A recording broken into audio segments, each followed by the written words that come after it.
Bonsoir les mordus, 25e épisode de Ça se passe entre les deux oreilles, le podcast à écouter. Comment ça va Raymond? Ah bien toi? Ça va très bien, je suis en feu encore une fois. Ben oui. Des bons invités aujourd'hui. Martin Moreau, parle-nous un petit peu de ton parcours. Entrepreneur, je dirais peut-être même un repreneur. J'ai 2 entreprises que j'ai achetées, une en électricité, qu'on a fait grandir par acquisition. On a grandi depuis 2012, on a fait 9 acquisitions. Et puis, j'ai une autre entreprise dans le domaine manufacturier. On fait des clous, des agrafes. Celle-là, achetée en 2021. Puis on a fait une acquisition il y a 2 semaines. Oh, super ça. Ouais. Et Nicolas Cadrin. Salut Jocelyn, salut Raymond. Comment ça va Nicolas? Fidèle supporter des mordus. Ben oui. Super bien. Un vrai absolument. ambassadeur depuis plusieurs années. Parle pour le profit des auditeurs là, un petit peu de ton parcours. Qu'est-ce que tu fais? Ça peut être très intéressant justement pour des investisseurs immobiliers. Oui, ben je pense que c'est là que c'est pour ça qu'on se rejoint bien là, avec les mordus puis l'immobilier. Je suis gestionnaire et constructeur en bâtiment. Donc, mon parcours, gestion de projet depuis au-dessus de 16 ans. Et ça fait 2 ans que je suis parti à mon compte. J'allais chercher ma licence d'entrepreneur général pour amener la gestion de projet un peu à ma façon. C'est de la gestion de projet qui part du début à optimiser un terrain qui se rend complètement jusqu'à la fin de la réalisation des projets de la construction. On essaie de collaborer. C'est surtout le mot là, clé, c'est la collaboration du début à la fin. On est dans le bâtiment résidentiel, commercial, industriel. Puis notre but, c'est d'aller chercher des investisseurs qui veulent vraiment nous avoir au début de leur parcours pour un terrain ou pour un projet jusqu'à la fin, travailler en transparence avec eux autres. Donc, vous optimisez l'utilisation du terrain, vous optimisez les plans Absolument, oui. d'ingénierie, les plans de construction, les plans d'architecte, tout ça.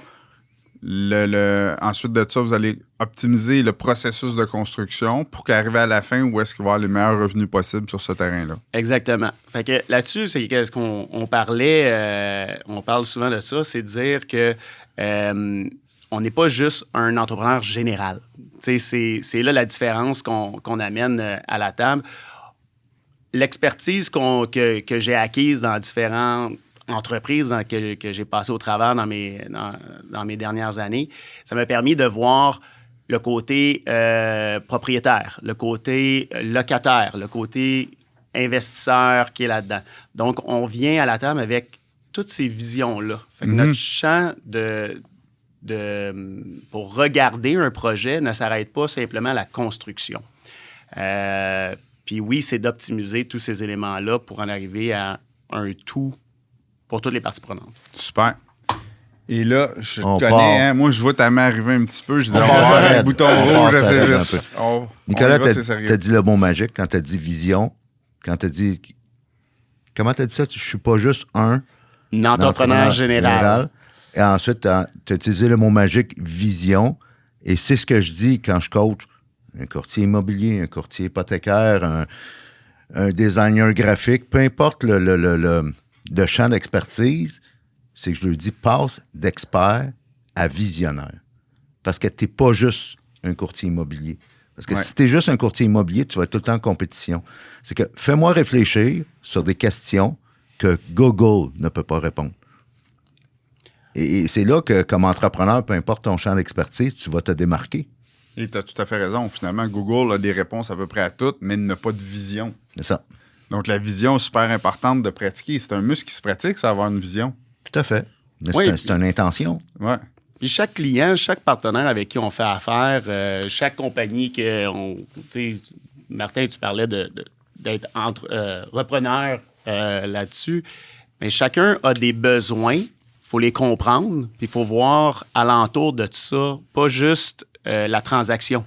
Donc, que ça se fait dans l'immobilier, que ça soit dans un projet de construction, à construire quelque chose. Tu sais, l'entrepreneur général fait affaire avec un client, oui, mais fait affaire aussi avec toutes les villes alentours, les voisins alentours, les sous-traitants, les entrepreneurs spécialisés, qui, eux, sont spécialisés dans leur domaine. L'entrepreneur général a besoin de ces gens-là, a besoin des professionnels, a besoin du client pour savoir jusqu'où il est capable d'aller, c'est quoi qu'il y a en arrière? C'est quoi ses finances? Comment qu'il voit son investissement au complet? Donc, de ce que je comprends, c'est qu'en arrière de cette vision-là, il y a beaucoup d'écoute. Oui. Parce que si tu écoutes ce que les clients, ce que les intervenants veulent avoir, bien évidemment, ta vision va être beaucoup meilleure. Absolument. Puis je pense qu'il y a une approche qui est similaire à Martin. Puis c'est pour ça que je voulais les inviter les deux en même temps sur cet épisode-là, parce que, je les connais tous les deux. J'ai eu le privilège de travailler avec les deux. Et on peut peut-être demander à Martin, un gars qui achète des compagnies d'électricité et qui viennent d'acheter récemment une compagnie de clous, moi, je le sais, mais peux-tu décrire c'est quoi ta philosophie humaine derrière quand tu achètes des compagnies? Parce que tu le disais toi-même, tu n'as jamais tenu un tournevis dans tes mains. Là, il faut comprendre que je suis propriétaire. On va parler de marteau, là, on parle de clous. Non, mais en fait, je suis un entrepreneur électricien, puis j'ai pas de compétences techniques. Donc, j'ai acheté l'entreprise en 2012, sans compétences techniques. Puis, à l'époque, quand je l'ai acheté, j'étais naïf. Là, je me disais, bon, je vais aller là, je vais gérer ça. Puis le monsieur qui me l'a vendu, c'était mon mentor, M. Marchand, puis il m'expliquait, je lui disais, écoute, quand je suis arrivé, j'ai eu un complexe, je ne pouvais pas compétitionner. Au niveau technique, j'ai pas les compétences. Puis il m'a dit non, il dit, t'as pas besoin, t'as besoin des compétences humaines. Faut que tu saches t'entourer, faut que tu saches motiver les gens, faut que tu saches créer des environnements de travail où les gens peuvent réussir. Donc, c'est avec cette mentalité-là qu'on a grandi. On a intégré au total, depuis 2012, 9 entreprises. On est devenu un entrepreneur électricien de premier plan avec une mentalité basée sur l'humain. Donc, pour moi, l'humain, c'est mon avantage compétitif. Et pourquoi une compagnie de clous? Écoute, c'est pas sexy. Ça reste une belle entreprise. Et j'ai eu une opportunité en 2021 d'acheter l'entreprise de deux propriétaires qui voulaient prendre leur retraite. Quand même une bonne taille d'entreprise. Et puis, lorsque je suis arrivé au financement, la banque, elle me dit, écoute, Martin, je comprends, là, c'est un gros montant quand même. Là. Elle dit, on peut te prêter, mais tu connais rien aux clous. J'avais dit à la banque, je vais te dire un secret, je connais rien dans l'électricité non plus. Regarde ce que j'ai réussi à faire. C'est ça. Je connais les gens. Je connais comment motiver les gens. Et puis, on a implanté notre culture dans cette entreprise-là que tu connais. Ouais. On a eu la chance de travailler ensemble. Ouais. C'est la même recette. C'est ça. C'est une recette où on met, moi je dis toujours, on met l'humain à l'avant-plan. Je dis toujours, les gens sont plus importants que l'argent. Donc, on crée des environnements où les gens sont heureux. Puis ça marche. Tu as vu le... Puis c'est le fun ce que tu viens de dire, tu sais, les gens, c'est plus important que l'argent. Parce que c'est rare en tabarouette qu'un entrepreneur brut, tu sais, c'est quoi son principal stress? Son cash flow, l'argent, les revenus. Et si tu capitalises ou si tu focuses juste là-dessus, ben tu fais fuir les gens autour de toi. Fait qu'à l'inverse, si tu capitalises sur les gens vont t'en donner plus. Ils vont t'en donner plus, tu vas avoir plus de rendement. Tu vas avoir plus de rendement, c'est quoi qui arrive? Tu as plus d'argent, puis ton cash flow se trouve amélioré.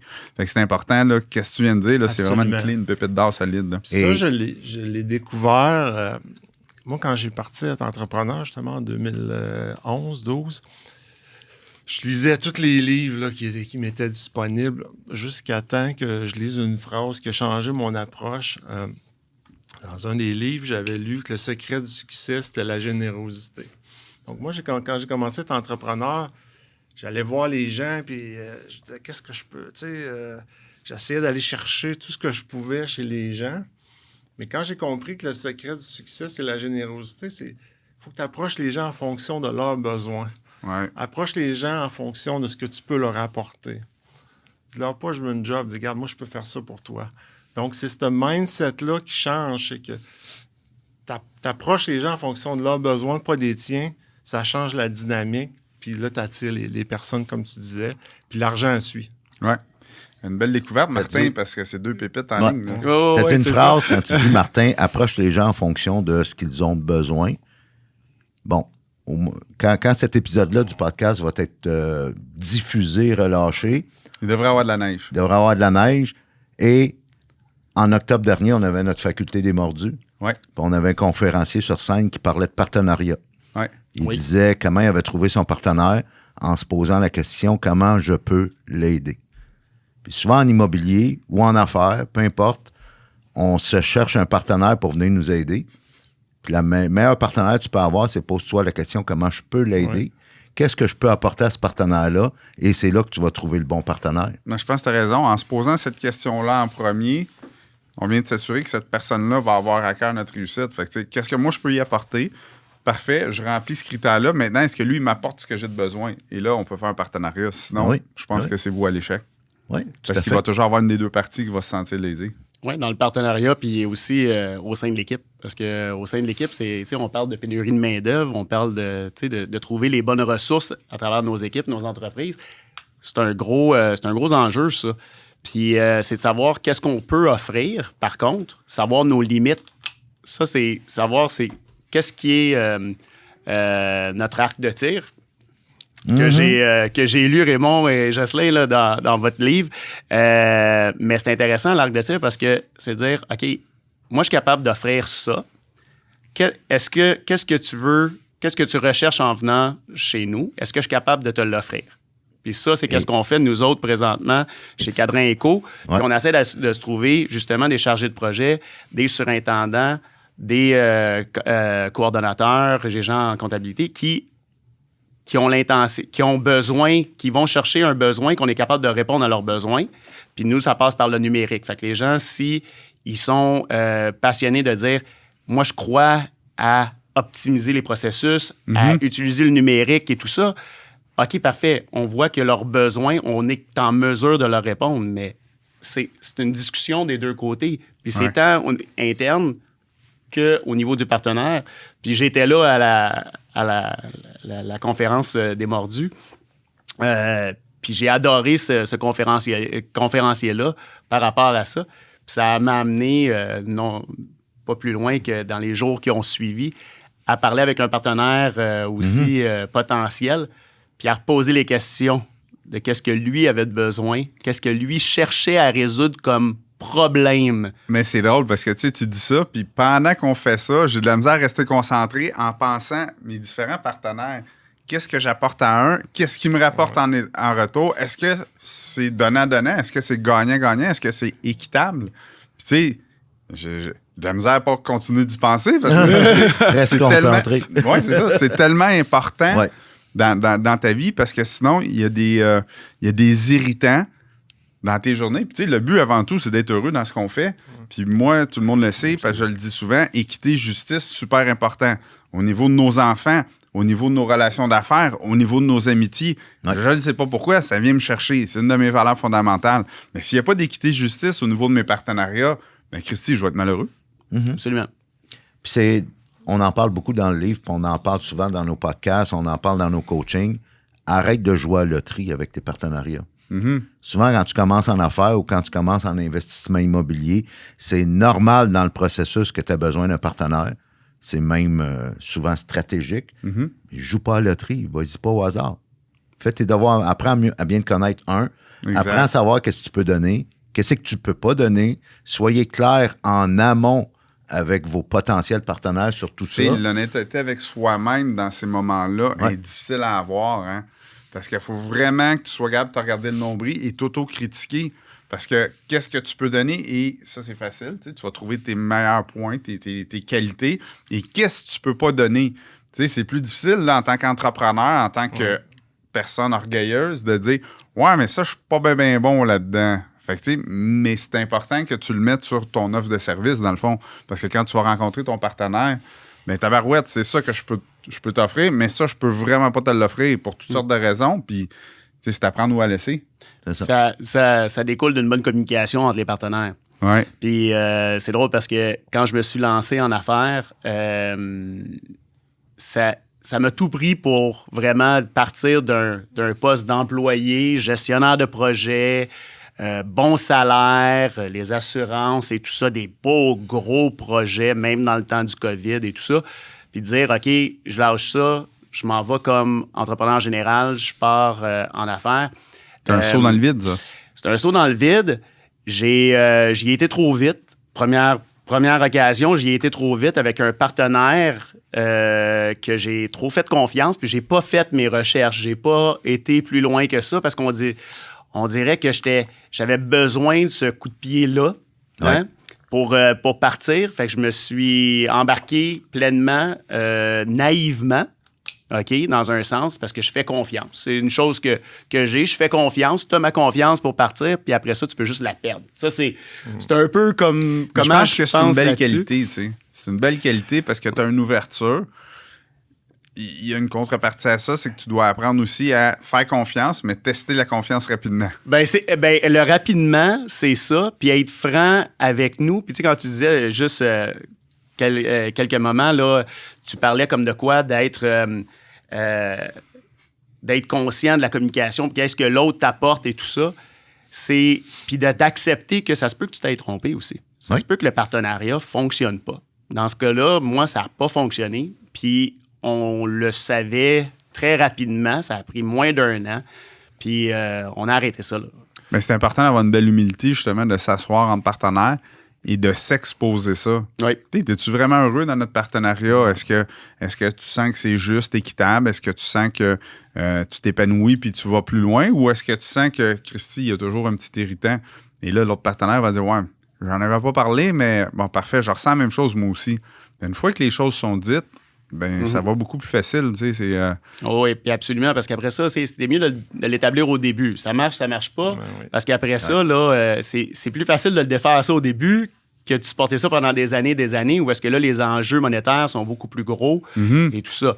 Fait que, mais là, on peut dire qu'on est super content. Là. On a trouvé notre bonne voie. Tu vas toujours grandir plus vite en faisant confiance, je pense. Parce que si tu baisses ta garde, parce qu'il y a plus de bonnes personnes que de mauvaises personnes. Donc, mathématiquement. Tout à fait d'accord. Je pense que qu'est-ce qui nous permet de grandir, c'est de faire confiance. Si tu fais du micromanagement, tu peux pas grandir. Puis oui, on se fait prendre de temps en temps, puis à chaque fois, on se dit on est con, on n'aurait pas dû, mais ça fait partie du jeu. Oui. Et puis, il faut se relever, puis il faut continuer. Mais souvent, on dit, tu sais, cet échec-là, c'est ça qui va te faire grandir à comprendre que le prochain coup, par où faut pas que tu passes. C'est ça. Fait que je pense que faut pas juste dire, bon, j'en ferai plus des partenariats. Moi, souvent, Raymond, c'est ça que je te dis. Ah, tout ça, là, j'en ferai plus. Mais tu sais, je sais à qui le dire. J'appelle Raymond, j'appelle mes amis proches. Tu vas ventiler avec Raymond. On oublie tout ça, ne peut rien savoir. Et exactement, je ventile. Oui. Puis là, après ça, OK, je suis un peu épais. Tout ça aurait pu être évité par ça. Là, je relativise, puis je fais OK, parfait. On recommence où, puis on recommence comment? Oui. Fait que... Nicolas, tu as parlé un peu de ta transition entre employé, travailler pour une boîte, puis après ça, travailler pour toi, travailler à ton compte. Puis pense à ça, parce que j'ai le goût d'entendre Martin là-dessus. Toi aussi, tu as sorti de l'école en finance. Oui. Tu as travaillé pour une boîte, puis une grosse, je pense. Oui. Alors, tu es passé d'employé à entrepreneur. Puis tu as une histoire intéressante là-dessus. Ça a été quoi le shift que... C'était une conversation. Écoute, moi, j'ai une maîtrise en finance et je viens pas d'un milieu d'entrepreneur, donc pour moi, ça m'était inaccessible. J'ai commencé à faire de l'investissement en caisse de dépôt. Puis en faisant de l'investissement, j'ai dit non, j'aimerais mieux être plus près des opérations. Donc, je suis allé travailler pour une compagnie dans laquelle on avait investi. J'ai travaillé 7 ans pour eux. Ça m'a emmené jusqu'à San Diego. Donc, juste pour être clair pour nos auditeurs, tu travaillais pour la Caisse de dépôt. Je travaillais pour la Caisse de dépôt et ensuite, je suis allé travailler dans une des compagnies dans lesquelles on avait investi. Cette compagnie-là a été achetée par une compagnie de San Diego, puis le propriétaire, c'était un monsieur, il valait 500 millions. Un grand entrepreneur. Et puis...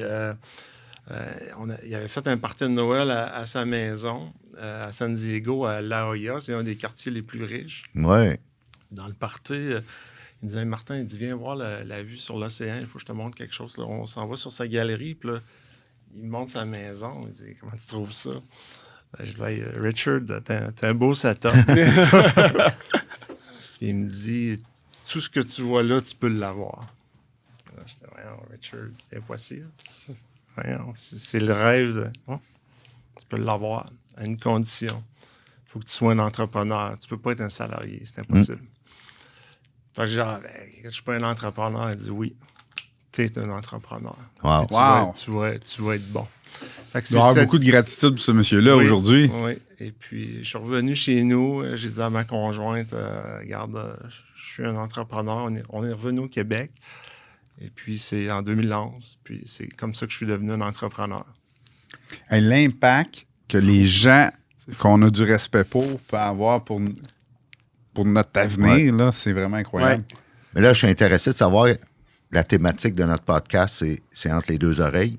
Qu'est-ce qui s'est passé comme évolution entre Ouais, les le deux shift, oreilles? ça a été quoi? Parce que moi, j'ai toujours su que j'étais entrepreneur. Fait que, tu sais, de me casser la gueule, de recommencer. Mais, tu sais, toi, tu avais quand même une belle situation, là. Tu sais, maîtrise en finance, caisse de dépôt, gros poste, sécurité. Moi, j'avais aucune sécurité. Je viens d'un trou à Saint-Hubert. Puis, tu sais, j'avais juste à gagner. Mais qu'est-ce qu'un gars comme toi, le shift, il se fait des oreilles? Vous parlez de mindset dans le livre.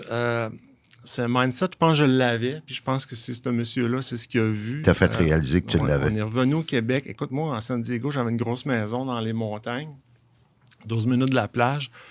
On est revenu au Québec et on avait loué une maison avec ma conjointe. J'ai deux enfants, puis le sol, il n'était pas accessible. Puis j'avais fait mon bureau dans le garage. Donc, en l'espace d'un mois, j'avais une maison dans les montagnes en Californie à être entrepreneur dans mon sous-sol, dans mon garage, pas de projet. Puis le mindset, ce qu'on parle dans votre livre, le mindset, c'est quoi? Pour moi, c'est la pensée, mais c'est d'agir. C'est la magie, c'est dans les deux. Tantôt, on parlait de vision. Tu peux avoir une vision, mais si concrètement, tu mets pas tu peux te donner des objectifs. Tu peux dire, je fais un marathon, mais il faut que tu agisses aussi. Moi, j'ai rencontré des grands penseurs, puis j'ai rencontré des grands agisseurs. Ouais. Mais le mindset, c'est la magie entre les deux.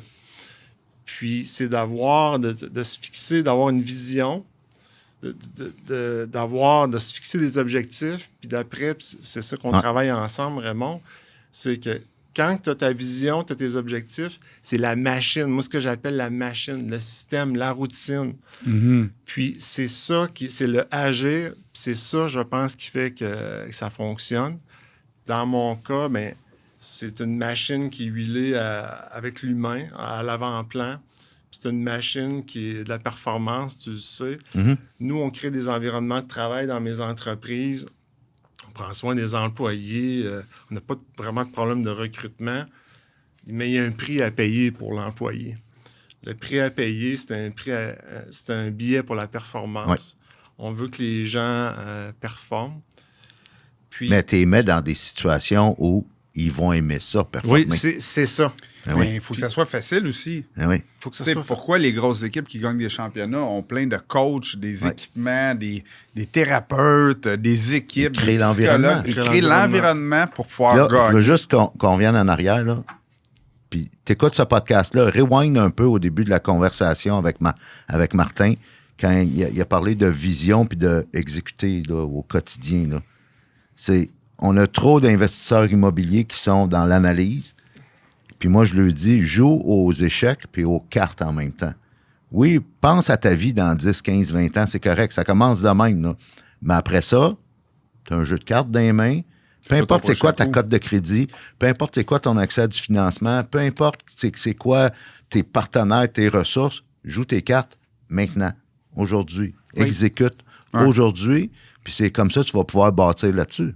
Oui, puis à chaque fois que tu exécutes quelque chose, soit que tu réussis ou soit que tu apprends. Tu sais, c'est vrai. Puis je pense que vos chandails le disent. Là. Aujourd'hui, c'est la quote de John Maxwell. Mais c'est vrai. C'est que même, tu sais, puis nous autres, on le fait aussi en construction. En construction, le temps, c'est de l'argent. Ça se passe tellement rapidement que d'attendre de prendre une décision sur un chantier de construction, dans l'exécution, là, je parle pas dans la phase de planification, parce que là, ça vaut le temps de prendre le temps de le planifier comme il faut. Dans la partie de l'exécution, des fois, les gens, je vois trop de monde, des chargés de projet qui ne prennent pas action, ou un surintendant qui ne prennent pas action. Tout le monde est payé à l'heure. Puis là, tout le monde est payé à l'heure. Là, ça amène des journées de retard. Là, la journée de retard se transforme le lendemain avec une tempête de neige qui fait en sorte qu'on a une semaine de retard, puis les conditions générales... Et là, l'autre peut pas rentrer, puis l'autre est parti, ça la déroule. décision, même si elle n'était pas optimale, tu as pris une décision, tu as pris action, ça a fait avancer. Fait que de faire ça, de faire ces pas-là comme entrepreneur, de faire ces pas-là comme dans l'immobilier, c'est de dire, j'en prends une action, elle va me mener à quelque part dans tous les cas. Mais comme entrepreneur, excuse-moi, Jocelyn, c'est que ça fait partie de l'environnement. Si l'employé, comme tu dis, il sait qu'il y a une sécurité, que tu vas le supporter dans sa décision, il va être prêt à prendre cette décision-là rapide, il va se tromper. Ça, c'est certain. Moi, j'ai toujours dit, le pire moment pour... Si quelqu'un fait une erreur, c'est le pire moment là, pour le ramasser parce que c'est là qu'il a le plus besoin de son leader. Fait que moi, si quelqu'un fait une méchante erreur, il faut que tu sois là pour ramasser les pots cassés avec. Quand tu fais ça, tu crées un environnement où la personne se sent en sécurité. Ouais. Puis après ça, elle est capable de prendre ces décisions-là. Ils ne seront pas toutes bonnes, mais la majorité vont être bonnes. Moi, j'aurais une question. Parce que dans la vie d'un entrepreneur...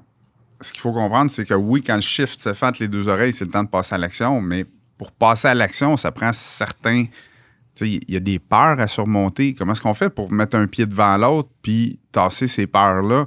Les défis des entrepreneurs, là, tu sais, c'est un après l'autre. Là. On s'entend, quand c'est pas les impôts, c'est la compétition. Quand c'est pas la compétition, ça va être un problème peut-être de ressources humaines. Quand c'est pas ça, c'est le marché. Quand c'est pas ça, c'est les taux d'intérêt qui augmentent. Quand c'est pas ça, c'est l'économie en général. Il y a toujours quelque chose. Comment est-ce qu'on fait pour avancer? Pour dire on se bloque et tout ça. Moi, personnellement, c'est qu'à un moment donné, j'ai réalisé, je sais qu'est-ce que je vaux.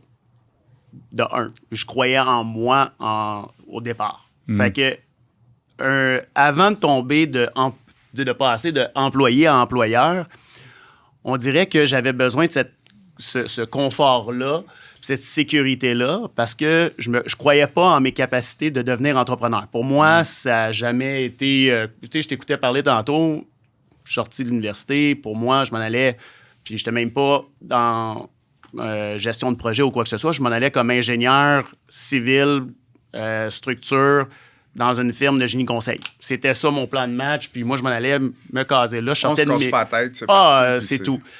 Après ça, j'ai réalisé que non, attends, il y a d'autres choses. De un, le génie civil, puis la conception, ça n'allait pas assez vite. Fait que j'ai su comment que moi, j'étais comme personne. J'ai appris à me découvrir.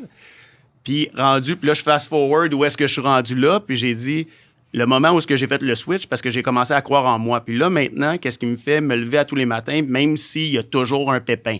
Il y a toujours de quoi pour dire dans quoi je me sens embarqué, je lâche tout ça. Puis c'est facile de dire, tu sais, on est entrepreneur. Demain matin, on peut tous se revirer de bord puis aller se retrouver un autre job. Surtout dans ce temps-ci, là, il y a des jobs. Tu sais, il y en a, là, il y en cherche du monde.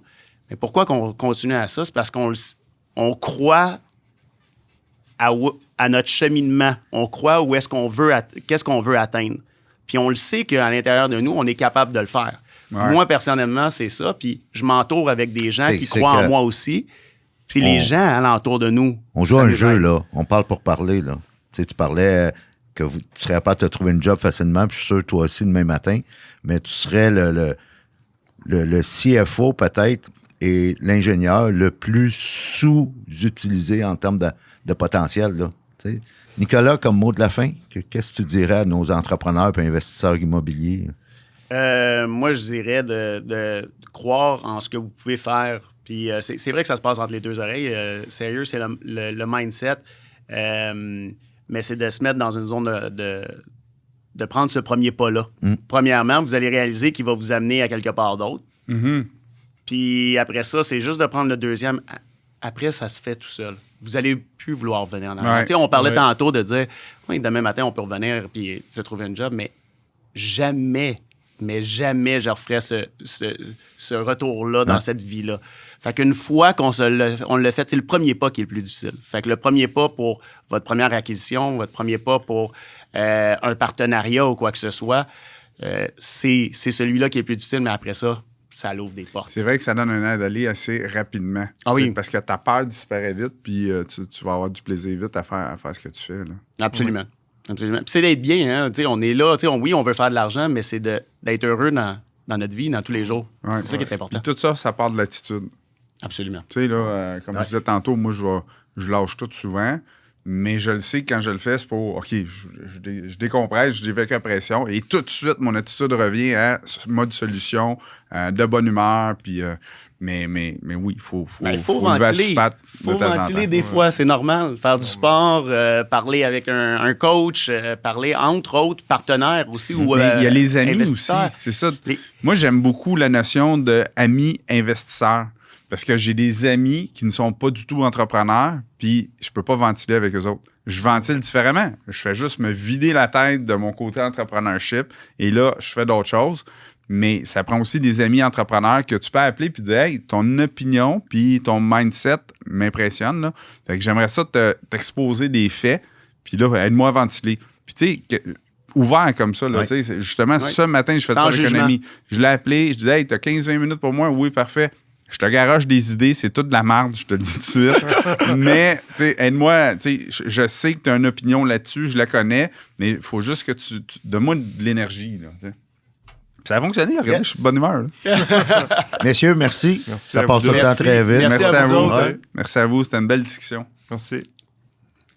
Ah, c'est vrai, c'est Le mot de la fin. moi qui te Ah lance. oui, Claude, J'étais trop dans... reviens. J'étais trop dans la discussion. J'ai bien aimé notre discussion. Donc, c'était le 25e. Ouais. 25e, il en reste 2 autres à cette 3e saison. Ouais. On se revoit lundi prochain. Partagez à tout le monde ce que vous avez entendu ce soir. Ça va être vraiment intéressant.